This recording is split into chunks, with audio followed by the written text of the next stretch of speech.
दर्शन शास्त्र या फिलॉसफी एक ऐसा विषय है जिसके बारे में लोग अक्सर ये एक बड़ा अजीब सा सवाल पूछते हैं कि भाई ये किस लिए होता है, या दर्शन शास्त्र पे हम क्यों विचार करें, या इस बारे में क्यों बात करें। मेरा एक दोस्त कभी पहले कहा करता था कि दर्शन शास्त्र तो शायद उम्र दराज लोगों का, बुढ़ों का सब्जेक्ट है। बाद में उसे इसका महत्व समझ में आया और हम लोगों ने काफ़ी डिस्कशन किया उस पर आगे, वो एक अलग बात है। लेकिन इस तरह के जो एक विचार है दर्शन के बारे में, वो उसे बहुत ही अजीब लगता है जो दर्शन के बारे में थोड़ा सा भी समझ रखता है, क्योंकि दरअसल इसे समझना उतना मुश्किल है नहीं कि दर्शन शास्त्र की उपयोगिता क्या है और हमारे दैनिक जीवन में ये कितना महत्वपूर्ण है। शायद हमने इसे गैर ज़रूरी बना दिया है, इसलिए कि उससे हमें कुछ सुविधाएं तो मिलती हैं, पर उससे हमारा जो एक सामाजिक और मानसिक विकास है वो भी रुक जाता है। तो ऐसा है कि देखिए, दर्शन शास्त्र के बारे में जब आप देखें तो जहाँ से इसकी शुरुआत हुई, अगर हम उस पर जाएंगे तो एक लंबी कहानी है। लेकिन आप ये समझ सकते हैं कि जब हमारे ज्ञान का विकास होना शुरू हुआ था प्रारंभिक दौर में, तो लगभग सारे ही विषय दर्शन शास्त्र के अंतर्गत आते थे। और दर्शन जो वेस्ट में तो इसे फिलोसफी कहा गया, तो फिलोसोफर का अर्थ होता है लवर ऑफ नॉलेज, यानी जो ज्ञान से प्रेम करता है वह फिलोसोफर है। तो इस तरह तो दर्शन शास्त्र बहुत ही विस्तृत हो जाता है, एक ऐसी चीज़ होती है इसमें सभी कुछ आ जाता है और अभी भी आ जाता है। लेकिन बाद में जो वर्तमान में जिस तरह से हम उसकी कैटेगराइजेशन करते हैं, जिस तरह से उसे बांटते हैं, तो उसमें एक खास बात ये आती है कि आप दो तरह से चीज़ों को देख सकते हैं। एक वो चीज़ें जो हमारे जो एक फिजिकल वर्ल्ड है, भौतिक दुनिया है, भौतिक दुनिया का सत्य जो होता है, जैसे कि गुरुत्वाकर्षण नियतांक है, या थ्योरी ऑफ रिलेटिविटी है, या फिर गणित के जो नियम है कि 2 और 2 4 है, वगैरह वगैरह। ये सारे जो विषय हैं, ये इनको हम विज्ञान का विषय मानते हैं, विज्ञान या भौतिक शास्त्र का विषय मानते हैं, जो कि ऐसी चीज़ें हैं जिन पर इंसान के होने या ना होने से कोई फर्क नहीं पड़ता। आप और हम जो आज हैं, हम नहीं भी होते, कोई भी जो एक जीव है संसार, वो नहीं भी होता, तब भी गुरुत्वाकर्षण नियतांक जो है वो यही होना था। सूरज का जो पृथ्वी से जो दूरी है वो यही होनी थी, और बहुत सारे जो हमारी भौतिक दुनिया के जो नियम हैं वो वैसे ही होने थे। तो ये हमारे अस्तित्व से जो है, इन पे कोई फर्क नहीं पड़ता। इन चीज़ों को हम वैज्ञानिक विषय मानते हैं या भौतिकी का विषय मानते हैं। भौतिक जो विश्व है, भौतिकी अर्थात उसमें भौतिकी, रसायन, गणित तथा तमाम तरह के ऐसे प्राकृतिक विज्ञान की चीज़ें आ जाएंगी जिसका मनुष्य के होने ना होने से फर्क नहीं पड़ता है। जो हमारा जो ब्रह्मांड है, हमारी जो दुनिया है, उसकी उसकी जो संरचना है, ये उसकी संरचना से जुड़ी हुई चीज़ें हैं। तो इसको तो हम आज आज कहते हैं विज्ञान। और शुरू में ये दर्शन का ही एक हिस्सा था जिसको आप प्राकृतिक दर्शन कहा जाता था शुरू में इसको, पर अब हम उसको एक अलग विषय के तौर पे स्पष्ट रूप से जान सकते हैं कि चलिए इसको तो कहिए विज्ञान। लेकिन बाकी जो बहुत सारे विषय हैं जो हमारे आए दिन की जिंदगी में रोज उपयोग होते हैं, वे सब दर्शन शास्त्र ही हैं और दर्शन के ही हिस्से हैं। जैसे कि अगर हम राजनीति पे बात करते हैं, तो राजनीति क्या है, राजनीति में हम जिस व्यवस्था में रहते हैं वो क्या है, वो लोकतंत्र। लोकतंत्र अर्थात एक दार्शनिक व्यवस्था है, एक दर्शन के विचार की कि लोगों के पास अधिकार होना चाहिए, एक सामाजिक दर्शन का जो एक निर्धारण है, उस निर्धारण का परिणाम है लोकतांत्रिक व्यवस्था की संकल्पना। फिर अगर हम सोचते हैं मानवाधिकार की बात, तो मानवाधिकार भी मानव क्या है और उसे कौन कौन से अधिकार होने चाहिए समाज में, ये भी एक दर्शन शास्त्र का विषय है।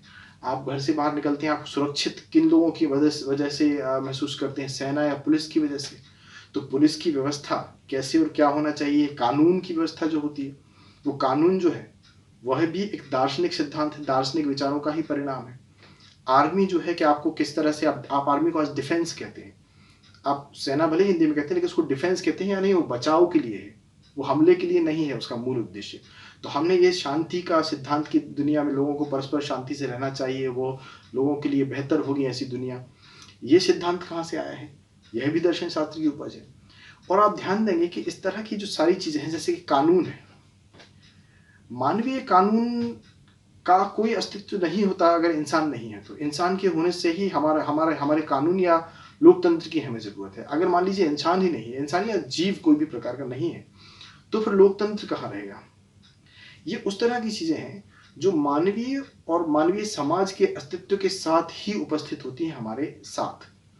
तो हम जब यहाँ पर हैं इस धरती पर, हम कैसे आए, कहाँ से आए, वो सारे विषयों की जो चर्चा है और उसकी परिकल्पनाएँ हैं, उसके बारे में जो बातें हैं, वो एक अलग ही हैं, वो भी दर्शन शास्त्र का विषय है।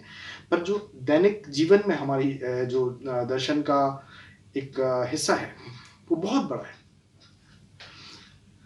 हमारे दैनिक जीवन में जब भी हम घर से बाहर निकलते हैं तो हम वैज्ञानिक और प्राकृतिक दुनिया की जो संरचना है उससे जुड़े विषयों से कम संपर्क में आते हैं और उससे कहीं ज़्यादा हम कला और दर्शन के विषयों से संपर्क में आते हैं। हम जिस व्यवस्था के अंतर्गत आज एक सुख शांति से रहने की कल्पना करते हैं, उसका सारा आधार दार्शनिक विषयों पर है।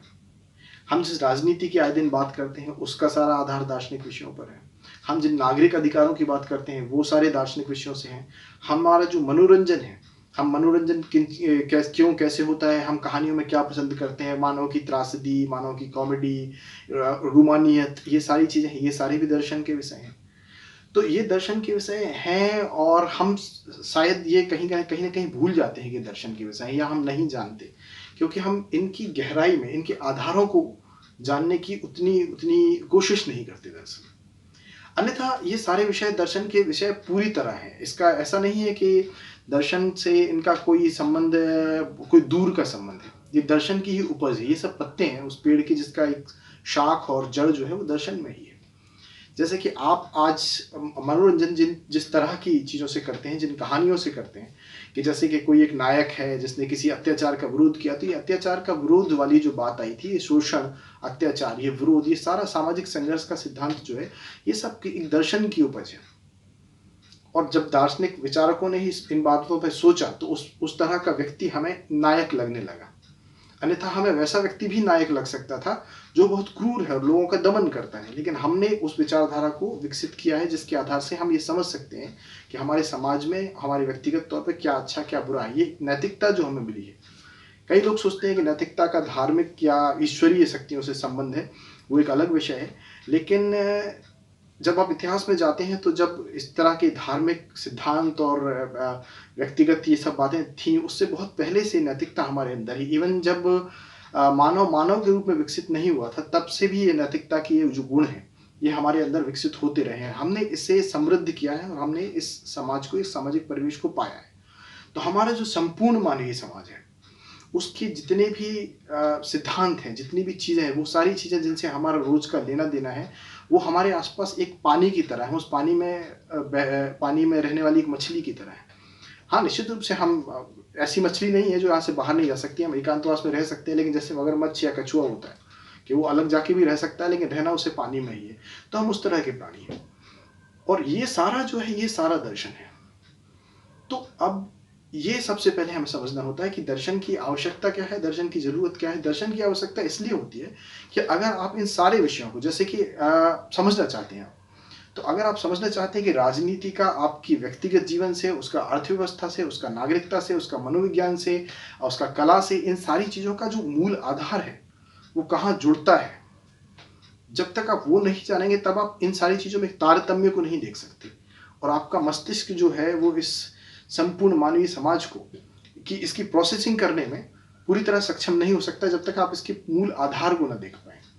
ये ठीक उसी तरह है कि जैसे कि अगर कोई कहे कि मैं सिर्फ केमिस्ट्री पढ़ना चाहता हूँ, मुझे सिर्फ फिजिकल केमिस्ट्री पढ़नी है या सिर्फ ऑर्गेनिक केमिस्ट्री पढ़नी है, तो वो व्यक्ति सिर्फ ऑर्गेनिक केमिस्ट्री पढ़े और शायद मैथ्स में सिर्फ कैलकुलस पढ़ दे। तो इन दो सब्जेक्ट को पढ़ने के बाद भी वह संपूर्ण जो उसकी फिजिक्स केमिस्ट्री मैथ्स के बीच में एक तारतम्य है, जो विज्ञान होता है, वो विज्ञान को नहीं समझ सकता। उसे ऑर्गेनिक केमिस्ट्री के कुछ फॉर्मूले रट जाएंगे और उसे दूसरी कुछ चीज़ें रट जाएंगी इधर उधर की। अगर जीव विज्ञान से जुड़े तो कुछ चीज़ उसको पता हो जाएंगी। बट रसायन कैसे जीव विज्ञान में काम करता है, जीव विज्ञान से संबंधित चीज़ें क्यों कैसे ऑर्गेनिक केमिस्ट्री में काम करती हैं, उनमें गणित के फॉर्मूले क्यों लगते हैं, तो गणित हुआ, फिर फिजिक्स, केमिस्ट्री, मैथ्स, ये जितने भी सब्जेक्ट्स हैं, जीव विज्ञान, ये जितने भी प्रकृति विज्ञान के सब्जेक्ट हैं, ये सारे एक मूल रूप से एक प्रकृति विज्ञान से जुड़े हैं। हमारी प्रकृति की जो संरचना है उसी के हिस्से हैं फिजिक्स, केमिस्ट्री, मैथ्स और जीव विज्ञान वगैरह। तो इसी तरह से दर्शन जो है, दर्शन के ही विभिन्न हिस्से हैं। राजनीति, मनोविज्ञान, सामाजिक विज्ञान कहिए या उसको सामाजिकता कहें, या नागरिकता, मानवाधिकार, हमारी कला, हमारा साहित्य, हमारी आपसी आपसी संबंध, और यहाँ तक कि यूट्यूब पे हम जितने भी जो मोटिवेशनल वीडियो वगैरह जो देखते रहते हैं, या हम उनसे क्यों चिपके रहते हैं, मोटिवेशनल वीडियो खासतौर पर जो हमें थोड़ी देर की उत्तेजना देते हैं वो, या फिर जो क्लिक बेट होते हैं उनसे हमारी साइकोलॉजी कैसे प्रभावित होती है, ये सारी की सारी चीज़ें जो है ये सब दर्शन का हिस्सा है। तो अगर हम ये समझ सकते हैं तो फिर इसके बाद हम आगे जाके और दूसरी चीज़ें भी समझ सकते हैं। तो इसलिए सबसे पहले हमने इस बात पे बात की कि भाई दर्शन जो है वह कोई ऐसा एक दूर बैठ के, कोई पहाड़ों पे बैठ के काम करने वाले लोगों का सब्जेक्ट नहीं है। दर्शन एक बहुत ही आधारभूत सब्जेक्ट है इन सारी चीज़ों का, जिसके बिना आप शायद ही मानविकी से जुड़े किसी भी विषय पे गहराई से अध्ययन कर सकते हैं। दर्शन उनके लिए अनिवार्य है, उसके बिना आप आगे नहीं बढ़ सकते। हाँ, हमारी शिक्षा व्यवस्था में दुर्भाग्य से ऐसा हुआ कि जो एक संपूर्ण व्यवस्था है उसमें दर्शन को उतना महत्व नहीं दिया गया, क्योंकि हम सतही पढ़ाई ज़्यादा जोर दिया गया है सतही पढ़ाई पर। बट वही तो बातें हैं जिससे हमें अब आगे निकल के एक बेहतर समाज और बेहतर देश और सब कुछ बनना चाहिए।